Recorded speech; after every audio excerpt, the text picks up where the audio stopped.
Hey guys, Fire here from InDepth Gaming, bringing you another game review. This time we're checking out Kamikaze Veggies. This game is developed and published by Red Limb Studio and releases on October 4th, 2022. Unfortunately, I don't have the price yet for this game, but I'll let you know what I think about it and where it kind of lands in my mind near the end of the video. Outside of that, let's dive into Kamikaze Veggies. It might be the only thing I'm ever been excited for about vegetables in my life. Because naturally, I grew up hating vegetables just about like everybody else. Now, the game's going to span over almost a dozen different missions. Let's go dive into one of the earlier ones here as to not to spoil the story. The way the game works is you'll be given a certain budget to pick a set of troops. Those different sets of troops are then going to be used to complete a mission. Yes, you are basically a military unit of vegetables. The vegetables you get are going to vary as you play, and every level you play is going to have different required point total goals to get you a certain amount of points to score those levels from a 1 to a 3 star. Now, 3 stars aren't overly complicated, and the amount of vegetables or veggies that you unlock from the carrot, peas, bent, basically bean, and air fryer, whatever that thing is. It looks like a Twinkie wrapped in a hot dog. Whatever. So the game gives you a set budget, as you can see, when you deploy into missions. So here we have 1,000 out of 1,000. So we'll pick whatever we want, and then we'll deploy on whatever mission we want to go with, and then you can start. What I love about this game is it's not a game I would expect, but it actually has narrated little cute cutscenes. But I'm going to skip this for now so you can experience if you want yourself. It's probably one of my favorite parts about the game. Now, you basically start, and once you lose all your troops, unfortunately the game will be over and you'll have to retry again. But the way the game plays is pretty simple. You move around with the analog stick, you can jump with A, and then right trigger triggers whatever your equipped effect is. Here you can see where you can pick up various items from grenades to making myself be detonatable. I can hold right bumper to run, and my goal is I need to complete my objectives while taking out all the various enemies. As you can see, here's a really bad vegetable, and unfortunately he killed me before I could kill him. So what the game does is it allows you to reload with one of your 8 or so equipped guys, and you deploy back into your mission. Now, what's cool with these missions is they're all actually pretty unique, and you're not really, at least from my experience, I never felt a sense of repetitiveness outside of just the visuals, but the missions and everything you do in this game are actually pretty enjoyable and fun and unique, and it's going to be a lot of trial and error. You don't really get told what to do to complete your mission. You're just given an objective, and you kind of get to approach it how you want. Do you come in, run and gun? Do you try to be stealthily and use your environment to complete those objectives? It's really kind of up to you and how you pair your team together. Now, my advice when it comes to pairing teams, make sure you probably spend one mission just kind of pre-scouting it unless you really want to take yourself really slow paced, but you're going to want to make sure you have a well balanced amount of kamikaze guys. These are the guys that tend to be cheaper on the bottom row of your unit selection screen, and they only last 60 seconds. As you can see by the timer on their back, they are our kamikazes. And then also make sure you're going around the levels and picking up all these little either collectible bonuses that you can pick up and kill whoever you need to along the way. Now, some of the gripes I do have with the game is, as you can see here, some of the camera angles get a little wonky, but it's nothing really that deters too much from the game. It's more just a kind of visual nuisance, and it's something that honestly you can get by for the sake of just how goofily fun this game is.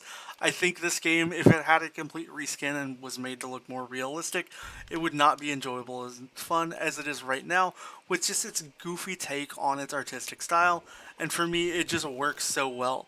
Now, a thing that I will give you some advice when it comes to the game is try to train enemies. If you've ever played Call of Duty Zombies, you can often get into positions where you can kind of work around with the various little enemies that are coming at you and just do what you can to kind of get them to go where you want to go. Don't go where they want to go. And you can make things a little easier. As you can see here, I was able to wipe out 5 of these guys pretty quickly. And just the screaming, horrible blood sadness of all of them is just more than I can really handle at any given time. But it's just, I don't know, it's a fun game that you can really spend your time finding little unique takes and ways to get through all the different stages. I actually haven't used this little Twinkie guy too much. But, what I like with the game is all the stages, really do present varying different levels of puzzles and little challenges. You're not going to do the same thing twice.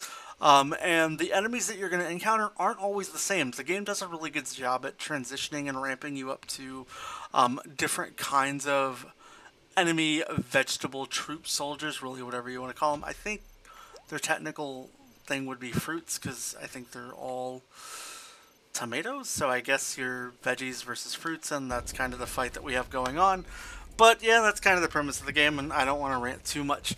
As far as the game, like I said itself, it's got a great story, and it plays very well and smooth.